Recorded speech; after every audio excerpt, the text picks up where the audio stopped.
I'm John Maher. I moved up to the Isle of Harris in the Outer Hebrides 20 years ago, and about 12, 13 years ago I got quite seriously into photography, starting off with long exposure night photos and then eventually taking pictures of abandoned houses. Whenever we came up to Harris or anywhere in the Hebrides on holiday, I always had a camera with me, just taking basically holiday photos. It became an obsession, you know, going out at night, waiting for the full moon to come along and praying that the weather would be good enough to get some of these shots.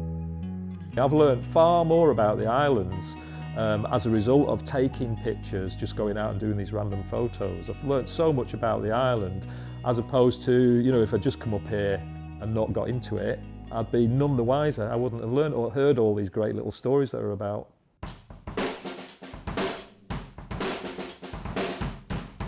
When I was about probably 12, 13, 14, I probably like a lot of kids at that time, you know, you wanted to be in a band. So I started watching drummers on the telly, and I used to kind of air drum to my records in my parents' front room, you know, miming to what they were doing. And then I eventually convinced my dad that I wanted a drum kit. Drum kit comes home, I'm playing away in my parents' front room. They're getting really annoyed. The neighbours are annoyed. After about 5 weeks I thought, well, I need to get the kit out of the house, so the best way to do that is join a band. Loving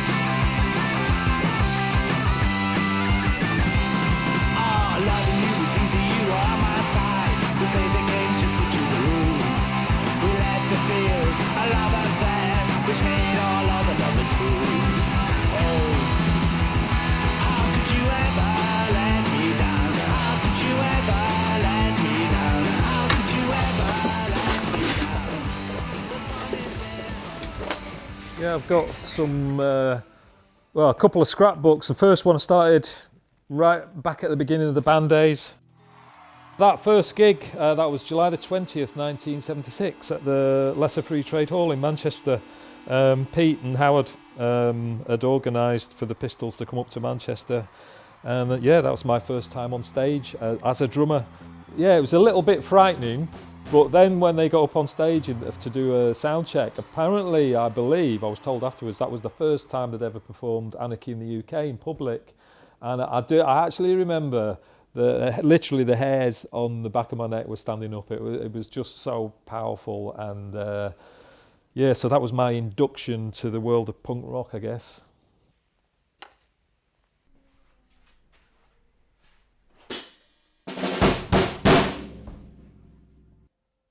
Ready?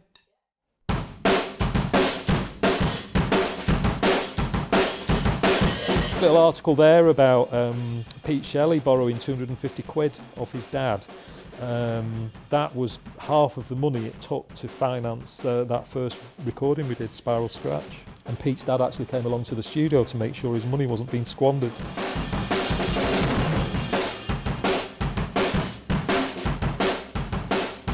I think it was September '78, we were told that we were going to support Blondie for 4 dates in Europe. And Blondie, that first Blondie album in particular, I more or less learned to play drums playing along to that in my parents' front room. And it was just magic, you know, getting to meet these, basically your idols, you know, 2 years previous.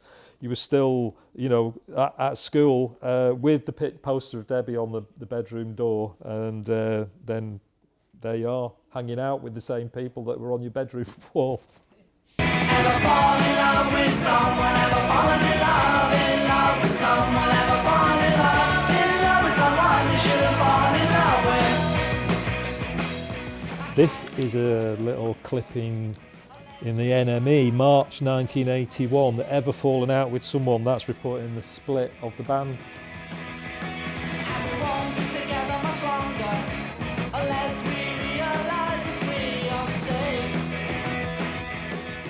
When Pete passed away, Buzzcocks had already got a gig booked for the Royal Albert Hall, and they decided that they would still carry on with that gig and instead basically turn it into a tribute to Pete, and they got various guest singers in.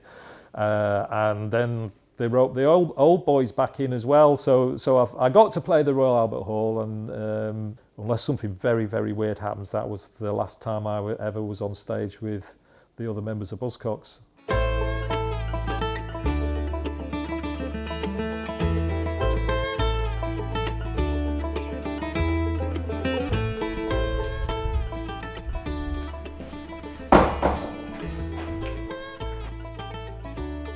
We're at somebody's house. This is in Harris, a good few years ago, and the woman who'd invited us around, she said, "Oh well, you're an autodidact," and I was too embarrassed to say, "What's one of them?" And when I went home, I looked it up, and I saw it was somebody who's self-taught, and then it's like, okay, yeah, well, with the drums, that's the case, and then when I got into doing the engine work, yeah, self-taught really, and again with the photography.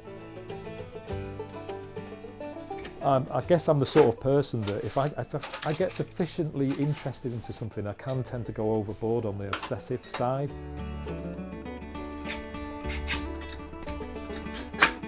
You know, having gone through those teenage years, if you like, with the band, where it was a group of people and everybody was pretty much dependent on everybody else for anything to happen. The photography, I suppose, appeals in a way because it's very much a solo pursuit. It satisfies a creative thing that I must have in me, you know, that need to do something creative, and photography certainly does allow you to satisfy at least one element of that.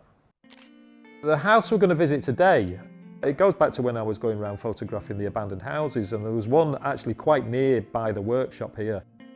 And then a few years later, a guy who is a fisherman who operates out of Leverburgh, he called in here one day and told me that he'd just bought that house and that he was going to, you know, clear it out. And he suggested it'd be a nice idea before everything gets stripped out, ready for the renovation, would be to go up and get a picture. Between us, we said, well, it'd be great, you know, when you finally got your house all finished and everything, to come back and do like one more photo just to show it shows from abandoned to you've acquired it, and now we've got the one where you live there.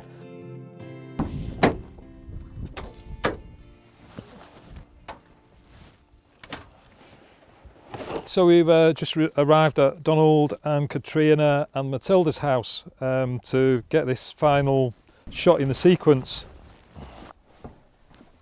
Afternoon. Hello there, how are you doing? All right. I guess I met John first on the Buddy Bus, maybe, the wee takeaway place down in the pier. You know, I'd seen his photography and was quite a fan of what he did.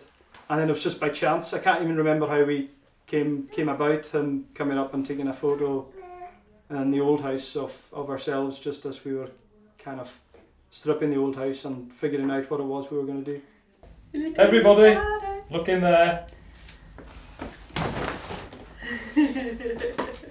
Yeah. Oh, now you're performing. Hey, well, yeah, do that, Superman. Yay.